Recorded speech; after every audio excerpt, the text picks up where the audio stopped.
Hello guys, मैं राकेश और आप सभी का हार्दिक स्वागत है मेरे यूट्यूब चैनल में। और आज मैं लेकर आ चुका हूं क्लास 10th का हिंदी का चैप्टर नंबर 5 जिसका नाम है नागरी लिपि। तो आइए फ्रेंड्स, नागरी लिपि में ऑब्जेक्टिव क्वेश्चन। तो चलिए, फर्स्ट क्वेश्चन है, नागरी लिपि शीर्षक निबंध के निबंधकार कौन है। आपको बताना है कि नागरी लिपि जो निबंध है उसको किसके द्वारा लिखा गया है।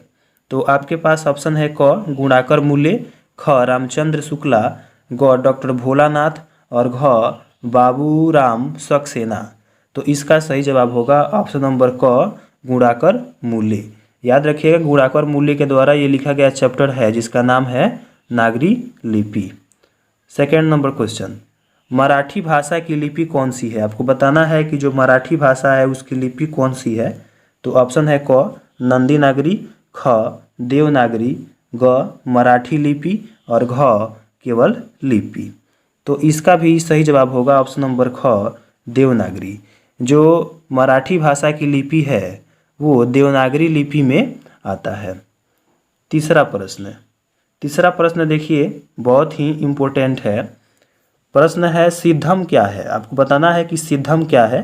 तो ऑप्शन है क एक प्रकार की लिपि, ख मंत्र, ग साधु और घ सिद्ध योगी। तो इसका सही जवाब होगा एक प्रकार की लिपि। जो सिद्धम है एक प्रकार की लिपि है, ये बहुत ही इम्पोर्टेंट लिपि है। चौथा, किसे देवनागरी की संज्ञा दी गई है। ऑप्शन है क प्रयाग, ख काशी और ग मथुरा और घ उज्जैन। तो इसका सही जवाब होगा ऑप्शन नंबर ख काशी। काशी को देवनागरी की संज्ञा दी गई है, यानी कि काशी को देवनागरी के नाम से भी जाना जाता है। पांचवा प्रश्न, हिंदी के आदि कवि कौन है। आपको बताना है कि हिंदी के आदि कवि कौन है। तो ऑप्शन है क सरहपाद, ख तुलसी, ग वाल्मीकि और घ निराला। तो इसका आंसर याद रखिएगा ऑप्शन नंबर क सरहपाद। छठा प्रश्न है, अमोघ वर्ष कौन था। आपको बताना है कि अमोघ वर्ष कौन था। तो ऑप्शन है क एक विद्वान, ख एक कवि और ग एक प्रख्यात राष्ट्रकूट राजा और घ राज्य वैद्य। तो इसका सही जवाब होगा एक प्रख्यात राष्ट्रकूट राजा। ये एक राजा का नाम है अमोघ वर्ष। ये एक विख्यात राष्ट्रकूट राजा था। सातवां प्रश्न, दक्षिण भारत के पांड्य प्रदेश से किस राजा के पालियम ताम्रपत्र मिले हैं। बताना है। तो ऑप्शन है क महेंद्रपाल, ख राजा वरगुण, ग विभ्रात शैली और घ नागर शैली। तो इसका आंसर याद रखिएगा ऑप्शन नंबर ख राजा वरगुण। राजा वरगुण जो थे उनको दक्षिण भारत के पांड्य प्रदेश से पालियम ताम्रपत्र मिले हैं। आठवां प्रश्न, उत्तर भारत की विशेष स्थापत्य शैली को क्या कहते हैं। ऑप्शन है क ललित शैली, ख नागर शैली, ग अभिनागर शैली और घ शैली। तो इसका सही जवाब होगा ऑप्शन नंबर ख नागर शैली।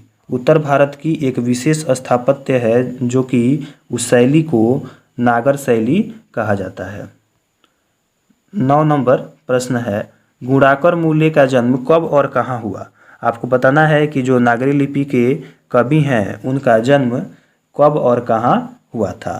तो ऑप्शन है क 1935 महाराष्ट्र में, ख 1935 दिल्ली में, ग 1935 केरल में और घ 1920 बिहार में। तो इनका जन्म कहाँ और कब हुआ था याद रखिएगा 1935 महाराष्ट्र में। इनका महाराष्ट्र में यानी कि मुंबई में जन्म हुआ था और कब हुआ था तो 1935 में। 10 नंबर, गुप्तों की राजधानी पटना को क्या कहा जाता होगा। देखिए, जब गुप्त वंश का शासनकाल था तो उस समय राजधानी पटना को क्या कहा जाता होगा। ऑप्शन है क देवनागर, ख पाटलिपुत्र, ग विलासपुर और घ विहार। तो इसका सही जवाब होगा ऑप्शन नंबर क देवनागर। उस समय जब गुप्त का शासनकाल था, गुप्त वंश का, तो उस समय राजधानी पटना को देवनागर कहा जाता होगा। 11 नंबर और लास्ट प्रश्न है इस चैप्टर का, यानी कि नागरी लिपि का ऑब्जेक्टिव क्वेश्चन का ये लास्ट प्रश्न है। गुणाकर मूल्य की मृत्यु कब हुई। आपको बताना है कि इनका मृत्यु कब हुआ था। तो ऑप्शन है क 1995, ख 1990, ग 2009 और घ 2005। तो इनका मृत्यु फिलहाल में ही हुआ है, मतलब कि बहुत ही इधर ही हुआ है नज़दीक। तो इसका सही जवाब होगा ऑप्शन नंबर ग 2009। इनका 2009 में ही मृत्यु हुआ।